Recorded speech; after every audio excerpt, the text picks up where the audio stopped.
Goeiedag! Good day, fellow South Africans and citizens of the world. And yes, there's that old mantra, blame it on Jan van Riebeck. But they're going to have a trouble blaming this one on Jan van Riebeck, and we're talking, of course, about the coronavirus. But I guess they'll try, or the white person, or whatever. Well, as South Africa heads into a 3-week lockdown that will shut down large parts of its shrinking economy, a possible downgrade of its credit rating to junk on Friday could be the least of its problems. Moody's Investor Service is scheduled to make an announcement at the end of this week, and while it could end up taking no action, 19 out of 23 economists surveyed by Bloomberg expect a negative rating move. According to 12 respondents, the country will be cut to junk, while 7 expected to be placed on ratings watch for a downgrade, 2 expected to be affirmed at current levels, and 2 expect no statement. Pessimism has been growing since Moody's in November cut the outlook on South Africa's credit to negative, and the February budget failed to show a debt stabilization path. The economy has slumped into its second recession in 2 years, a problem exacerbated by the coronavirus pandemic, which caused the COVID-19 respiratory disorder that has so far killed more than 17,000 people worldwide. Well, as I say, they're going to find it very hard to blame Van Riebeck for that one. And just for the record, the rand is sitting around about 1730, between 1730 and 1750 to the US dollar, which is a huge drop in the last few weeks. Let me show you a chart.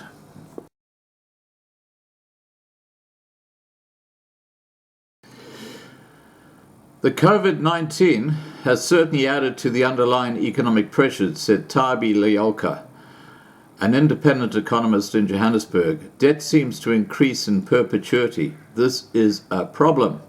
On Monday night, President Cyril Ramaphosa announced a lockdown that will go into effect at midnight on March the 26th, halting all activity except essential services. The restrictions are likely to weaken tax collections, increase the burden on already strained public finances. Government estimates in February showed the budget deficit as a percentage of GDP would widen to an almost 3-decade high in the 12 months through to March 2021. That and the government debt burden could now look even worse. The Treasury will have to reconsider its fiscal framework, Director General Dondo Mogajani told the South African Broadcasting Corporation on Tuesday. On the growth side, the picture is hardly any better. Moody's almost halved its forecast for 2020's expansion to 0.4% on March the 6th, when South Africa had 1 confirmed infection. As of Wednesday morning, it has 709 cases, with Gauteng province, the country's economic hub, the hardest hit. George Herman, Chief Investment Officer of Citadel Investment Services, said, South Africa's creditworthiness has deteriorated drastically. The longer the downgrade takes, the more damage it will cause. But while a downgrade by Moody's would leave South Africa without an investment-grade rating for the first time in 25 years, and cause it to be dropped from the FTSE, World Government Bond Index, the negative impact on the rand may be muted.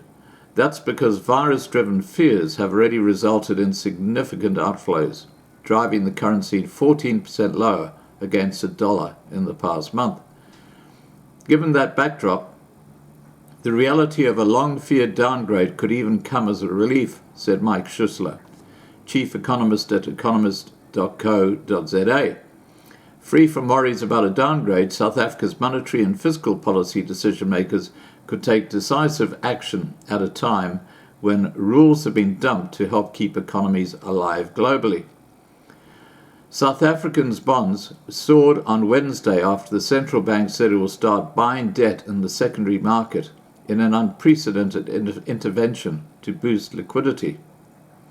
Lumkile Moody, an economic lecturer at the University of the Witwatersrand in Johannesburg, is the only respondent in the Bloomberg survey who expects the country will still have its investment grade rating at Moody's at the end of 2020. Moody said South Africa has been saved by COVID-19, which requires massive investment by the state to save lives. Covenants and other financial measures have become secondary. So, what does the Bloomberg economist have to say?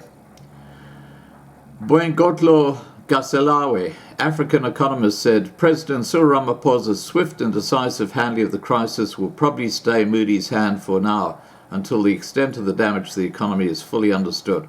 Well, I for one believe that it will be junk by the weekend. Anyway, we'll see what happens. Time will tell. Alright guys, please remember to subscribe to be kept informed. Ring the bell for the updates. Please like this video. Please share this video. And above all, please stay safe. Bye for now.